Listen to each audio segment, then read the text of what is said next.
Hey all, welcome to ShareTreck. This is Raj here. Friends, I'm trying a new Rode wireless microphone. The audio has been a bit erratic in the last 2 days. I apologize for that, but I think today I would have got it much better. It's a question of calibrating the software. I'm still working on it. We'll get it as good as we got the Shure mic before. And this will give me freedom to record elsewhere also instead of being in the same room. So that said, today the markets looked way better than they seemed last night, even though the futures were red before they miraculously turned green, and FNGU that I have turned positive. So let's take a stock of what's happened in the market today and give a projection for tomorrow and see what we said yesterday, whether it came true or not, so that we can learn some lessons. With that said, let's get started.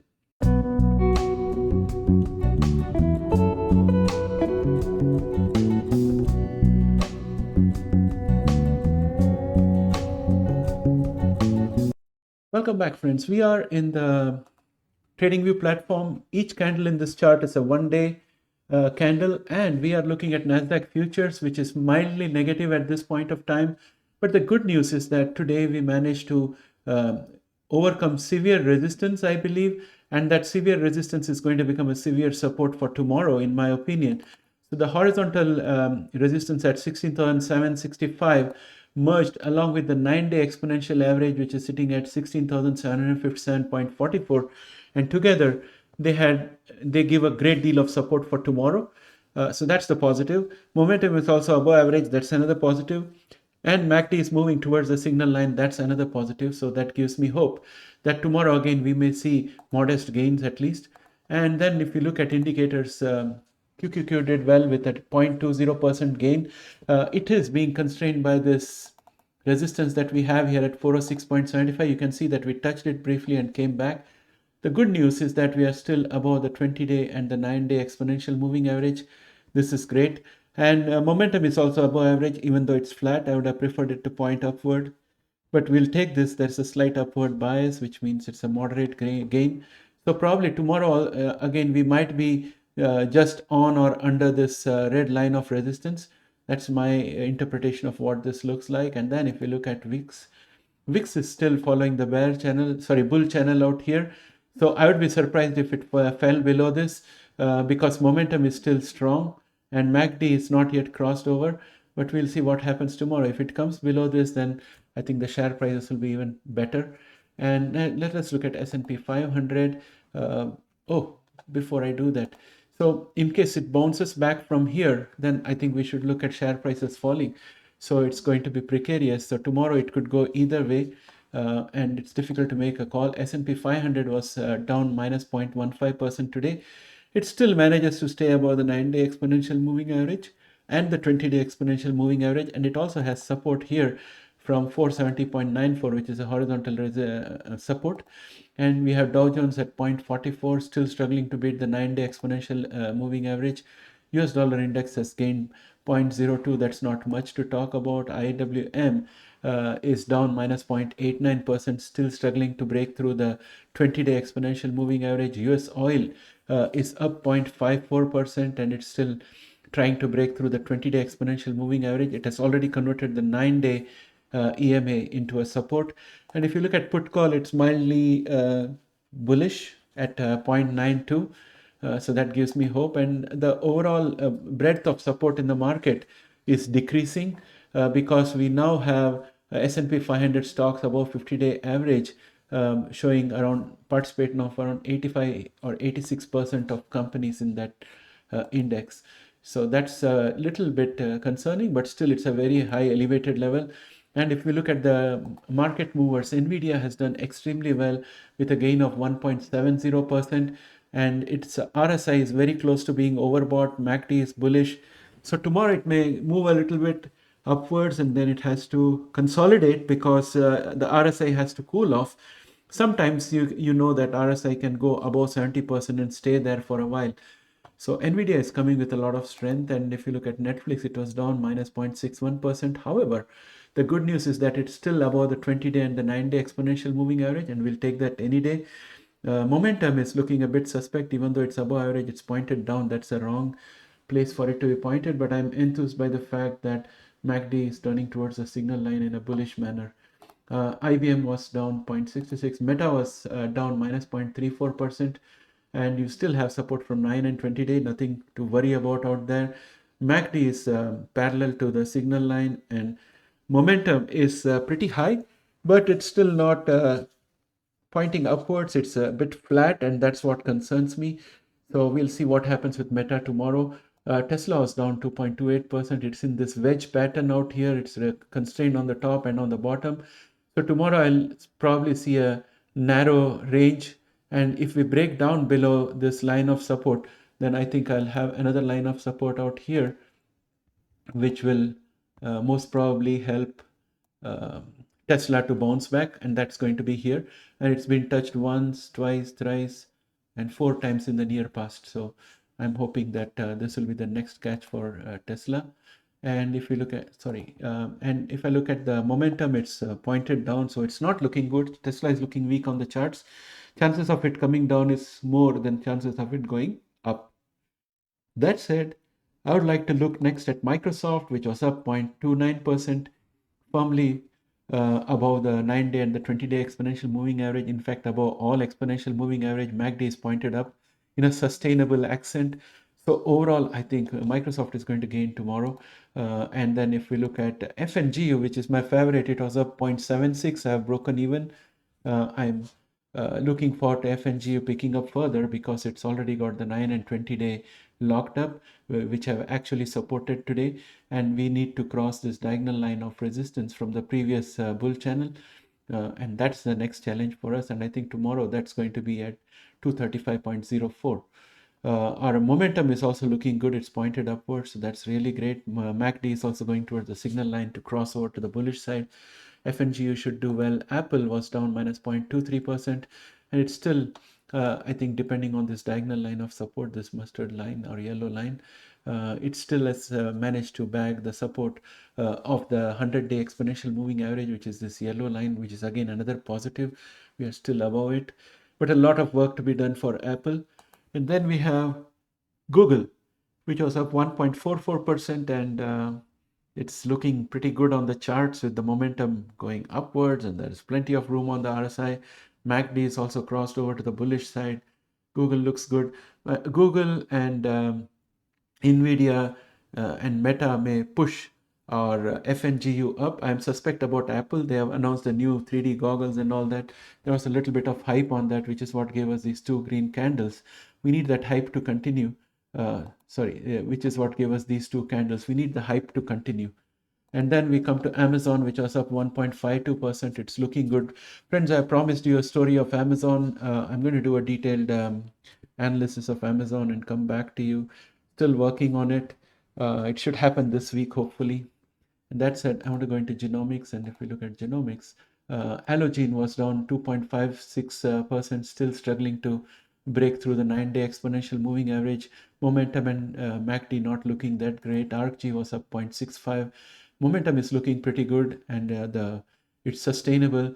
And MACD is also looking good, and 9-day exponential moving average is now a support since yesterday. So that's very good for ARKG. I look forward to it going up further. Beam was up 0.36%. Momentum is looking suspect. It's flat, but MACD is promising. So I'm thinking that Beam may also turn out a bit positive tomorrow. Bluebird has had a big beating of minus 6.80. And whenever cheap stocks have such a big beating, then the next day they bounce back. So I'm expecting Bluebird to bounce back because of the behavioral aspect. BNGO Genomics was down minus 8.43%. What applies to Bluebird applies to BNGO also. Some bottom fishing might happen. Caribou Biosciences was flat. And it has not been able to go above the 200-day exponential moving average, which is the white line that you see here. It needs a lot of strength, and momentum is not looking that promising, but MACD is looking good. And CRISPR Therapeutics was down minus 0.10%, still struggling to beat the 9-day exponential moving average and the 20-day and the diagonal line of resistance. Friends, it tried to go through all of them today, but was pushed back. I think with every passing day, it will get gather strength and it will break it one after the other. That's my hope, because momentum is still at average or above average. DNA It's down minus 3.21%, and we should hope for a bounce back from this line of support at 1.51. Also, because a drop of 3.21 on a share that is this cheap is going to get some bottom fishers who are looking for a bit of positive. And then we look at Editas, which was down 2.02%, firmly pushed down by the 100-day exponential moving average. Momentum and MACD are not looking good. Illumina was up 4.55%. It's a big wick that went up and came back down, and it was pushed down by the resistance at 141.43. I don't see any reason why Illumina can't do better tomorrow. Momentum is good, and MACD is also moving toward the signal line in an attempt to cross over to the bullish side. So it looks great. And next I'm looking at IMTX, which was up 12.27%. Friends, I looked for the reason why. I couldn't find any news article or anything that could tell me what happened with IMTX. But any day we'll take 12.27% gain, which is $1.33. We'll soon find out what it was all about. Matter of days, we'll get to know about it. NTLA was down 2.59%, and it has formed a kind of doji candle, pushed down by the 9-day, 50-day, and 20-day exponential moving averages, which have all converged together in a range, and that range has been very, very difficult for NTLA to break through. So that's what is happening out here. And Invite was down 0.88%, pushed down by the 9-day exponential moving average. Momentum MACD not looking great. PACB was up 0.26%, and it closed above yesterday's closing, so that's a positive. And as far as the momentum is concerned, there is nothing much to write home about. Typically, when you come to this line out here, red line out here at 39.31, it used to bounce back, but it has not done so right now. We'll wait for it. Prime was down minus 0.44. A doji candle pushed down by the 9-day exponential moving average. And the 9-day exponential moving average is sitting at 9, and the price is right now 9.01. So they are very, very close. Tomorrow we'll see what happens, but momentum is above average. That gives me hope, but the fact that the momentum is flat makes me believe that there could be a sideways movement, because I'm not getting a support from MACD, which is still continuing to be bearish. Verve was down minus 0.07%, but still managing to stay above the 9-day and the 100-day exponential moving average and the 50-day exponential moving average. Momentum is above average but flat, so again this is going to move sideways tomorrow. That's what I'm thinking. And I'm going to have a look at the fear and greed index. If you look at the fear and greed index, you can see that the market is still at greed, a point below where we were yesterday. Yesterday we were at 74, today we are at 73. And then this is the look that we can have of the heat map for the market. Everything is red, including energy, all the defensives. And but technology has seen a little bit of green, communication and consumer cyclical. Yeah, consumer defensive is looking pretty good, but everything else is red. So there has been a bit of rotation in the market. Money has come into technology, I would say. Especially the Magnificent Seven has attracted some amount of money. And if you look at the earnings calendar, all the action is coming, in my opinion, on the 11th of, let us see, what date is it? On the 12th, it's the Friday. So on the 12th of January, we get a whole lot of action out here. We got earnings report from JP Morgan, United Health, Bank of America, Wells Fargo, BlackRock, Citigroup, Bank of New York, and we also have Delta Airlines. So this is many of them have got the ability to move the markets, and we'll have to watch out for what happens with them. And out of these, the catalyst for Friday are going to be JP Morgan, which happens before open, United Health is before open, Bank of America and Wells Fargo is before open, BlackRock is also before open, Citi and Bank of New York is before open, Delta Airlines is also before open. So those are the ones we are interested in. All of them are coming before market open. So we have to look for these results. So that will be our catalyst. And also you'll have option expiry happening on Friday. So that's the other catalyst that we are looking at. So friends, this is the lay of the land as far as the way things have been so far. And when it comes to what's going to happen tomorrow, I would say that it's evenly poised on both sides. It could go up or it could go down. I wasn't able to make a conclusive decision on that. So I'm going to wait and watch what happens tomorrow.